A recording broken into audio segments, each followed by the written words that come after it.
Well,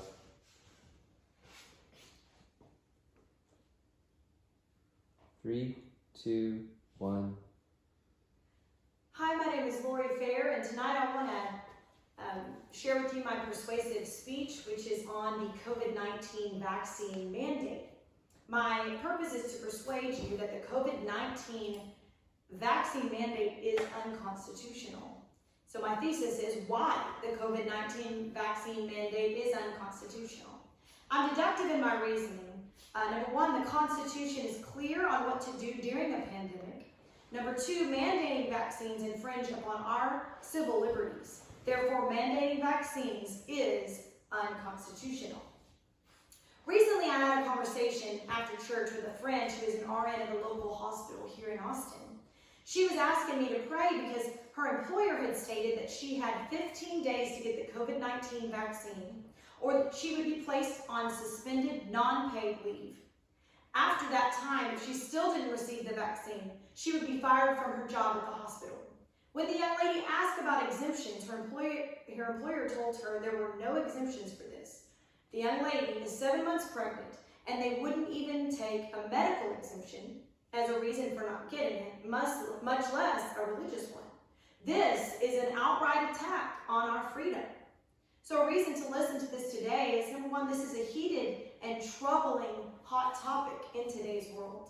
And number two, it infringes upon our civil liberties. My thesis statement again is I want to demonstrate to you why the COVID-19 vaccine mandate is unconstitutional. As I prepared for this speech, I've been keeping up with the current events and researching the COVID-19 vaccine mandate. I've read several articles and listened to many podcasts and news reports in preparation on the subject. So my main points tonight is, number one, I will first demonstrate that the Constitution has protocol for pandemics. Then, number two, I will argue why the vaccine mandate takes away our rights. With these 2 points, I will demonstrate the reason the vaccine mandate is unconstitutional. As Americans, we look to the Constitution as our supreme law of the land. Which brings me to my first point. There is a set protocol for pandemics in the Articles of the Constitution. According to the American Bar Association, under the U.S. Constitution's 10th Amendment and U.S. Supreme Court decisions over nearly 200 years, state governments have the primary authority to control the spread of dangerous diseases with their jurisdictions. The 10th Amendment, which gives states all powers not specifically given to the federal government, allows them the authority to take public health emergency actions such as setting quarantines and business restrictions. Emergency health laws do vary state by state. So who does the mandate cover?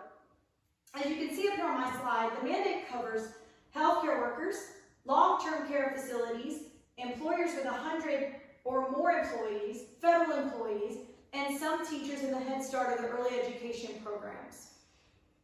The protocol for how to control a pandemic is quarantine and isolation.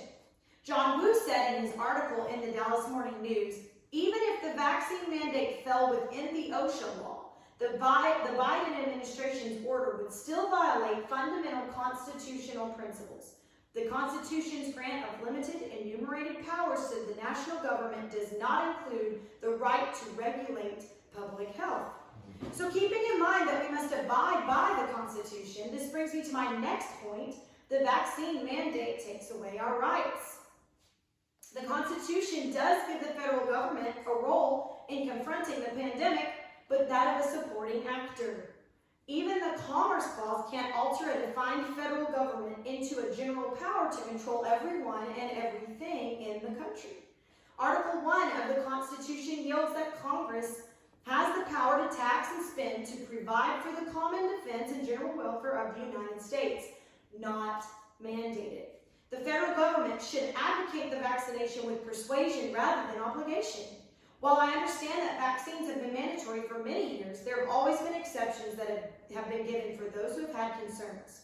An ACLU article states that the permissibility of any mandate will depend on fact-specific, case-by-case inquiry and changing circumstances.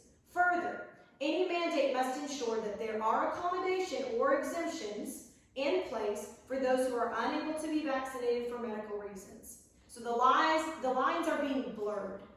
In my conclusion, I'd like to review the main points. Number one, I have demonstrated that the Constitution has protocol for pandemics. With these 2 points, I have demonstrated the reason the vaccine mandate is unconstitutional. So today, my thesis was why the COVID vaccine mandate is unconstitutional. And I believe I've shared that with you.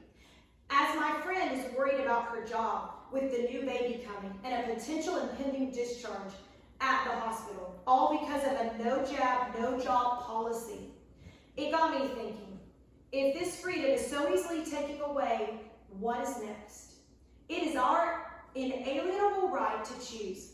Ben Franklin said, those who would give up essential liberty to purchase a little temporary safety deserve neither liberty nor safety. Thank you.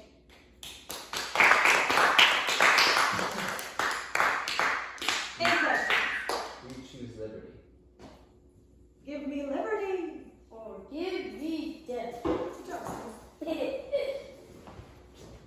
it get this time? Yes.